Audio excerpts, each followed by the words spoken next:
We're now into the afternoon session where we have two more panel discussions.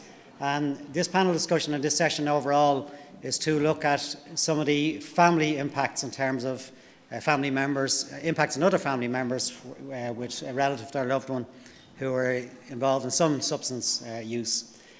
To kick off this part of the session, I'm going to call on Cathy Kelleher from the Health Research Board to share some evidence and information from recent research in terms of impacts on family members, and then it'll be straight across to Derval to introduce the panellists. Thank you, Cathy.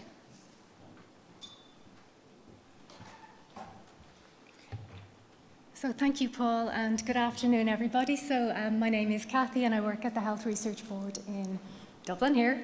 And today I'm going to share with you some insights from our national data that helps us to understand the profile really of people who come to services seeking supports and treatment in their own right because they have a family member or a loved one who is using drugs in a problematic way.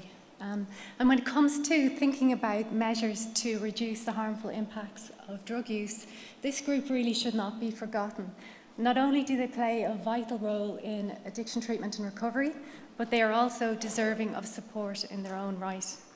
And we in the Health Research Board collect data from drug and alcohol treatment providers and also from family support services that enable us to do these analyses. And in this country, we have one of the only data sets of this kind, actually, and the Health Research Board has been collecting this data since 2010. And I'm going to share with you today some of what we have learned. So, when we think about the harms of drug use, sometimes we think firstly about the people who are using the substances, and often forgotten are the family members, friends and colleagues who may also be impacted and may also be experiencing harms. And we refer to this group as affected family members. And these are really partners, mothers, fathers, brothers, sisters, grandparents, children, friends and even colleagues. Now, it's estimated that worldwide there are approximately 100 million affected family members, but of course that is a statistic, that's a number, and behind that number are real people and real lives. These are people whose lives have been impacted because somebody who's close to them is using drugs in a problematic way. Now, affected family members are a largely hidden population, and those who come into contact with services are in the minority, but maybe among those who are experiencing the worst harms. So how are family members affected? I'm going to just highlight 3 key points from the international literature for you. And the first point I'm going to make is that affected family members experience considerable stress and strain in association with the problem drug use of their significant other, the person that's close to them. And often they care for and support their loved one without recognition or reward, and often at great personal cost. The second point I'm going to make then is that, I suppose, having somebody close to you that's using drugs in a problematic way can be very, very stressful. And this can result in physical and psychological health issues for the person, and also issues in terms of relationships in the family and also family functioning. Now, the literature also tells us that high quality social support in the form of emotional support, practical help and advice received either formally through services and through friends can help people to cope and also can reduce the negative impacts on health and functioning. And thirdly then, affected family members, they value good quality social support, but sometimes it's lacking. And sometimes there can be barriers for them in trying to seek and access help. And these can include things like stigma, shame, fear, threats, coercive control, and even loyalty to the loved one and to the family unit as well. So overall information and data around numbers affected and their treatment needs are quite scarce, but we have been collecting data in the Health Research Board, as I said, and we have data from 2010 to 2020 that I'm going to describe for you today. Now, we started collecting that data because the services asked us to do that, because they saw the level of need that was coming into them and they wanted it documented. They wanted to be able to quantify the magnitude of the problem. So that's when we started collecting data. And it's important to say, I suppose, before I start putting up figures up here, that behind these figures are people, are the children and adults who have come to services seeking support and treatment because they're trying to cope, because they have a loved one who is experiencing problem substance use. It's also important for me to say at this stage that returning data on affected family members to us has been optional for services. So we do know that the true level of need and demand is even greater.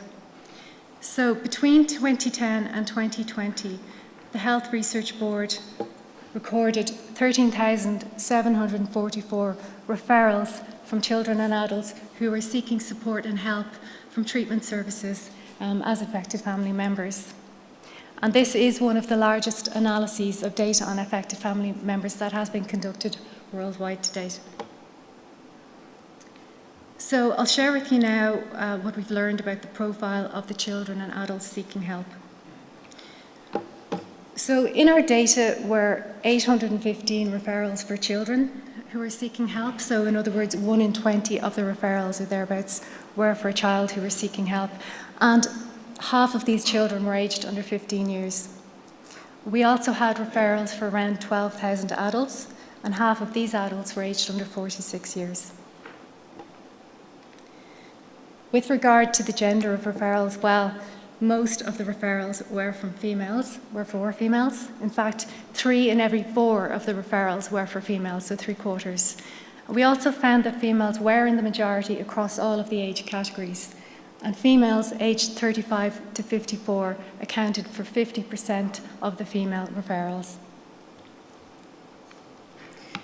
Now, who are they living with, and what can these data also tell us about who else might be impacted? And I'm just going to bring all these up here at once because I just want to highlight what's really significant about this, and I'm going to make a couple of points. And the first one is that, as you can probably see here, most of the people who sought treatment and support from services were actually living with other people at the time. So 9 out of 10 were living with other people. And what this suggests, or might suggest, is that there are other people then potentially also impacted by the harms of drug use. The second point also then is just to say that 3 out of 5 of the adult referrals were living with children when they sought help as well. And that's another important point to note. And also, although we can't tell it from our data, it is possible that, given that 9 out of 10 were living with other people when they sought help, that they may be also experiencing problem substance use and associated problems within their homes. But our data doesn't allow us to actually tell that right now, but it would be an interesting insight to have. The final point I'm going to make on this slide is just, as you can see, that 10% were living alone. And these are people, while not living with the family member or friend or colleague who has the problem substance use issue, they are impacted nonetheless. Next, with regard to employment status, so 50% of the referrals for adults were in employment, and probably unsurprisingly for the children, the majority were in education. And I suppose what this is telling us, the significance here, is that these are people who are trying to hold down a job and progress their career, and children who are trying to learn and grow and develop, while also having to seek treatment and support because they're experiencing some kind of harms related to drug use within their homes or their families. Now, who refers family members to services? So I'm just going to highlight the point that for adults, it's mainly self-referral. So 6 out of 10 were people who sought treatment themselves. And for the children were mostly referred through family and friends. So as you can see there, 2 out of 10 were referred through family and friends, and fewer than 1 in 5 were referred through schools or colleges. What kind of treatment was provided then? Well, I suppose people will come to services with a range of support needs, from information and advice through signposting, onward referral, right through to the more intensive treatments like counselling. And really, the kinds of supports and treatment that people will need will really depend on their own individual circumstances. Now, what I have on the slide here are some of the more intensive treatments that we saw in our data that were provided to affected family members. And the two most common that were there were individual counselling and brief intervention. And that was for both the children and the adults who sought treatment. And a brief intervention you could probably think about as like a structured conversation with a purposeful conversation around the presenting issues and the possible areas for change. Okay, so in summary then, as I said, the Health Research Board recorded almost 14,000 referrals for affected family members. But as I said in the beginning, behind these numbers are real people, people whose lives are impacted by drug use among their significant others.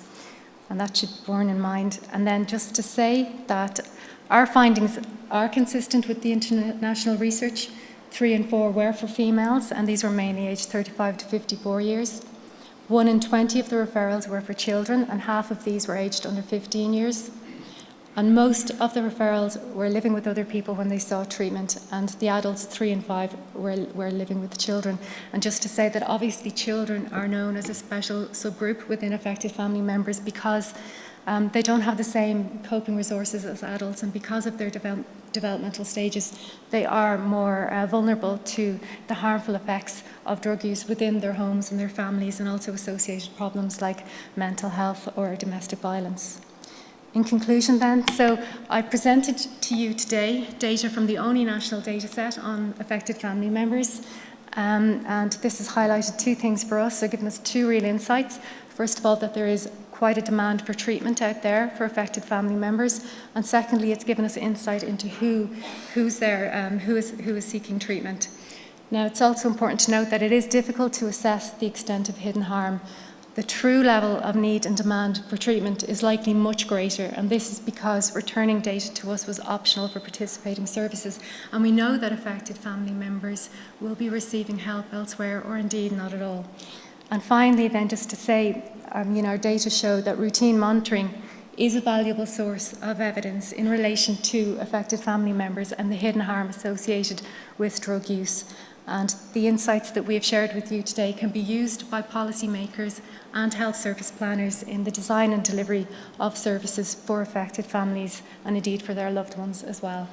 So that brings me to the end of my presentation. So thank you very much for listening. I'll be answering questions later, and wish you the very best of luck in your